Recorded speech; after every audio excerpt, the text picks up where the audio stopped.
Une offre spécifique senior ou pas spécifique, c'est la question.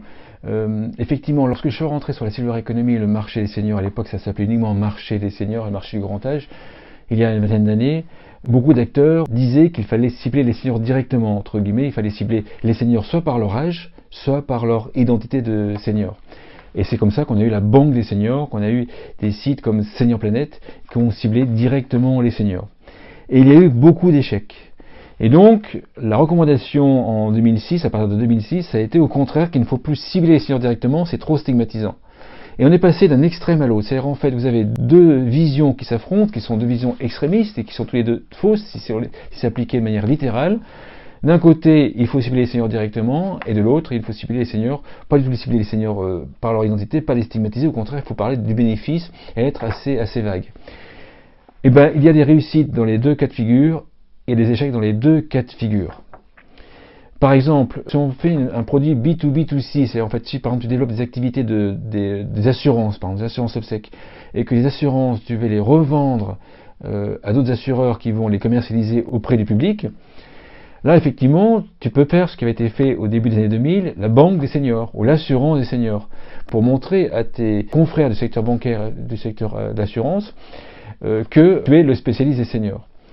Par contre, on s'aperçoit qu'effectivement, dans d'autres secteurs d'activité, lorsque tu veux faire des produits alimentaires à grande échelle vendus dans les commerces, à Carrefour, Auchan, etc., dans la grande distribution, effectivement, tu n'auras surtout pas intérêt à cibler les seniors directement.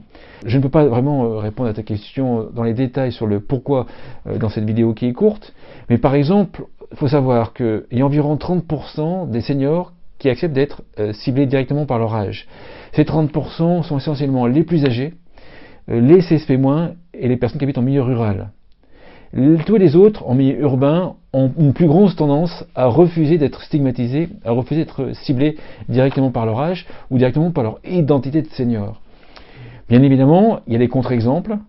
Si j'offre une carte de fidélité et que j'offre sur des trajets d'avion ou des trajets de train 40 à 50% de réduction, même moi, même si la carte s'appelle Gros Couillon, j'accepte de prendre la carte Gros Couillon pour avoir 50% de réduction sur mes voyages.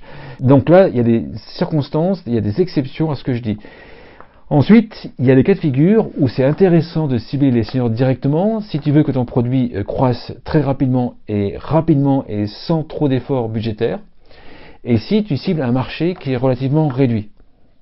Par exemple, c'est l'histoire de Senior Planet, qui au début s'appelait Senior Planet, qui a pris de court l'ensemble des concurrents qui ont existé à l'époque. Il y avait beaucoup de sites internet qui se lançaient dans les années 2000 sur les seniors.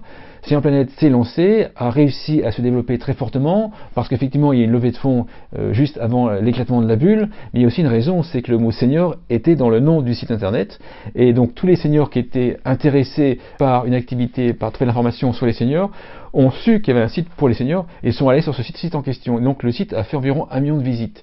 Mais quand tu parles avec les dirigeants et les fondateurs de Senior Planet, ils te disent qu'au bout d'un moment, il y a un plafond de verre qui a été atteint, à peu près à 1 million de visites, et que pour franchir ce plafond de verre, ils ont dû enlever le nom. Donc il y a plusieurs raisons, et donc c'est pour ça que le mot senior a été gommé, et c'est devenu S-Planet, et ensuite planet.fr. Donc il y a une stratégie qui n'a pas forcément été pensée dès le début comme celle-ci, mais en tout cas qui a eu pour l'effet une croissance très forte, grâce au mot senior dans le nom.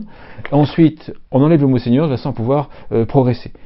On peut également imaginer que dans des produits cosmétiques biologiques vendus dans les magasins bio, comme il y a beaucoup de marques qui sont très différentes et qu'on n'en connaît pas forcément tous et toutes, on peut imaginer, effectivement nous on l'avait testé, qu'un produit pourrait s'appeler senior, en tout cas avec la mention senior au singulier, de façon à pouvoir sortir du lot dans le rayon. C'est en fait une personne âgée ou un senior va aller dans un rayon cosmétique bio, ne va pas savoir quel type de produit utiliser, et à ce moment-là, comme il y a le mot senior va attirer son attention, et on estime, effectivement, en tout cas moi j'avais testé, que les ventes seront plus importantes dans ce cas de figure très précis.